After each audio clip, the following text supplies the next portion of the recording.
Assalamualaikum warahmatullahi wabarakatuh.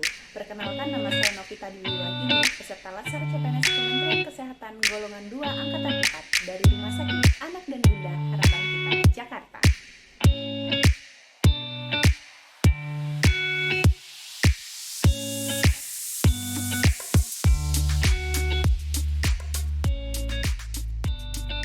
Apa sih pengertian isu?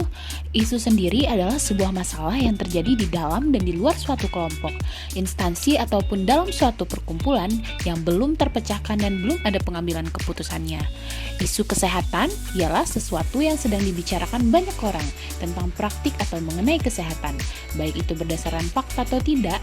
Tren dan isu kesehatan tentunya menyangkut tentang aspek legal dan aspek etis kesehatan. Tahap analisa isu ada 5.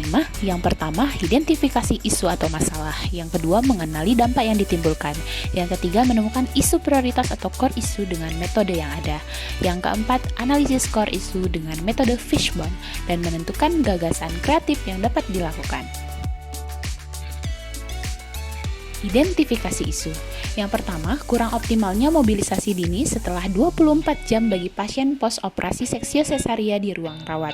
Yang kedua, belum optimalnya pengawasan cairan infus dengan labeling. Yang ketiga, kurang optimalnya penulisan penjadwalan jam operasi pasien yang diterima dari ruang OK ke ruang rawat. Analisis isu. Saya mengambil isu kurang optimal mobilisasi dini setelah 24 jam pertama bagi pasien post-operasi seksio sesaria. Ini dilatar belakangi karena banyaknya pasien yang tidak mengetahui pentingnya mobilisasi dini setelah tindakan operasi seksio sesaria di ruangan. Mobilisasi ini sendiri dapat dilakukan setelah kondisi pasien membaik. 6 jam pertama dianjurkan untuk segera menggerakkan anggota tubuhnya. Tapi banyak pasien yang tidak mengetahui bahwa penting sekali untuk mobilisasi dini untuk mengurangi rasa nyeri setelah operasi. Di samping itu juga untuk memperbaiki penyembuhan terutama luka jahitan operasi. Adapun dampak yang terjadi jika isu ini tidak segera dibahas, yaitu akan berpengaruh pada proses penyembuhan luka pasien dan dapat menimbulkan masalah baru bagi pasien. Juga dapat memperlama hari rawat serta pemulihannya. Yang kedua, belum optimalnya pengawasan cairan infus dengan labeling. Belum optimalnya pengawasan cairan infus dengan labeling ini dikarenakan belum adanya labeling keterangan pada cairan infus yang dipakai, terutama untuk pelabelan pencampuran obat. Selama ini hanya menggunakan spidol untuk ditulis atau pena untuk ditulis pada label cairan infus. Hal ini penting untuk mengontrol cairan pasien dan berikan rasa aman kepada pasien sehingga tidak menimbulkan kesalahan dalam pemberian terapi cairan dan obat kepada pasien. Yang ketiga, saya mengambil isu kurang optimalnya penulisan jam penjadwalan operasi pasien yang diterima dari ruang OK ke ruang rawat. Saya mengambil isu ini dikarenakan di ruangan tidak ada form untuk catatan secara menyeluruh mengenai jam operasi yang dilakukan pada pasien keesokan harinya. Padahal hal itu sangat penting untuk meminimalisir kesalahan yang tidak diharapkan pada pasien dengan persiapan operasi.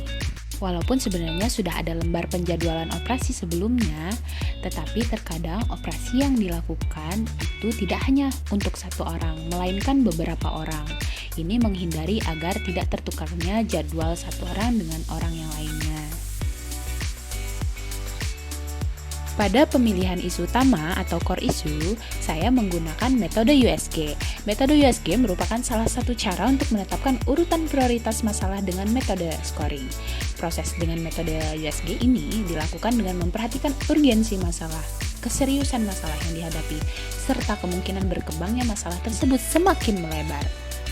Terlihat dari analisa menggunakan USG, isu yang paling penting untuk diangkat dari kasus ini atau isu ini yaitu kurang optimalnya mobilisasi dini setelah 24 jam bagi pasien post-SC di ruang rawat dengan skor 13.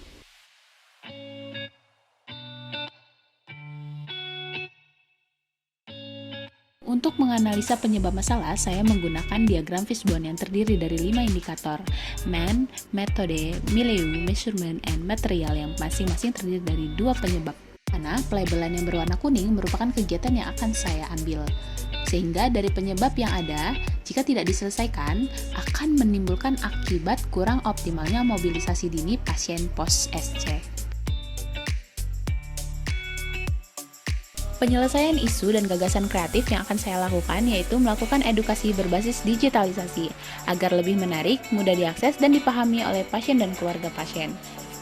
Dan dapat pula menghemat waktu edukasi, sehingga perawat tidak perlu mengedukasi pasien satu persatu yang membutuhkan waktu lama. Diharapkan pula tidak terjadi dampak yang sudah dijelaskan, terutama proses penyembuhan pada pasien.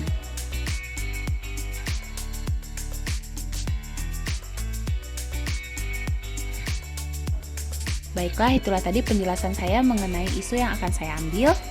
Semoga bermanfaat. Terima kasih. Wassalamualaikum warahmatullahi wabarakatuh.